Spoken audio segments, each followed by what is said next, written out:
చాలా సంతోషం. గురుగారి పక్కన విద్య నేర్చుకున్నటువంటి శిష్యులు మరి ఆశీర్వై 10 మందికి విద్య నేర్పిస్తానంటే మీరందరూ కూడా భవిష్యత్తులో అంతటి గురువు శిష్యుడిగా ఎదగాలని సాధన మరింత ముందు సాగాలని కోరుకుంటా ఉన్నా.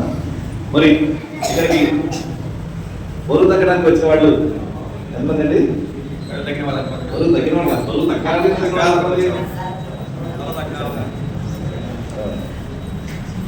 బరువు తగ్గడానికి ఎన్నో మార్గాలు ఉన్నా మీరు ఈ మార్గం ఇస్తున్నారు. చాలా మంచి మెమరీ పెరగడానికి వచ్చిన వాళ్ళు ఎంతమంది?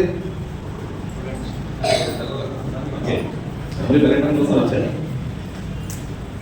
డివైన్ ఎనర్జీ పెరగడం కోసం నేను వచ్చిన వాళ్ళు ఎంతమంది? మంచి కుమార్ ఎంతమంది?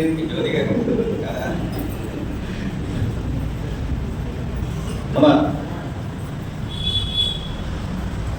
యోగ శాస్త్రం మాటలతో చెప్పేది మన సనాతన ధర్మంలో అంటేనే ఎన్నో రకాల సైన్స్ యొక్క సమూహమే సనాతన ధర్మం.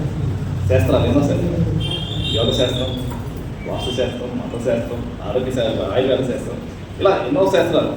వీటన్నిటి యొక్క సమూహమే మన యొక్క సనాతన ధర్మం. సనాతన ధర్మం అతి పురాతనమైనది, నిత్య నూతనమైనది. ఎందుకంటే మిగతా ధర్మాల్లో కాదు. వాళ్ళు మా గురువు వాళ్ళు చెప్పారంటే ఎన్ని 100 సంవత్సరాలు సరే అది మార్చడానికి వీల్లేదంటారు.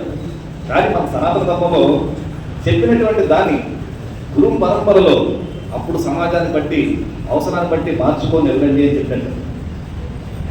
మీరు శరీరం యొక్క ఆరోగ్యం కోసం చేసిన మీరు ప్రాణాయామాలు చేసినప్పుడు మరి దానికి గురువుగా చెప్తా ఉన్నారు. ఆయన స్పీచ్లో మనం ఆడియో వింటా ఉన్నాం. అందులో మనసు నిశ్చలంగా లేకపోతే ఆందోళన చెందాడు, భయానికి గురైతే నేర్చుకున్న విద్య మర్చిపోయాడు కదా. మరి అటువంటి ఆందోళన జరగకుండా ఉండాలంటే ప్రాణాయామాలు నిత్యం సాధన చేస్తే మీ యొక్క మెమరీ బాగుపడేటప్పుడు కాదు, మీ ధ్యానం మరి నేర్చుకుని ఉంటారు. మరి ధ్యానంలో మలాధారం, స్వాధిష్టానం, మణిపూరక, అనాహక, విశుద్ధి, ఆజ్ఞ, సహస్రాల చక్రాల్లో మరి మీరందరూ ఎక్కడ ఇచ్చారు కానీ ఈ యొక్క చక్రాల్లో మీరు ధ్యానం చేసినప్పుడు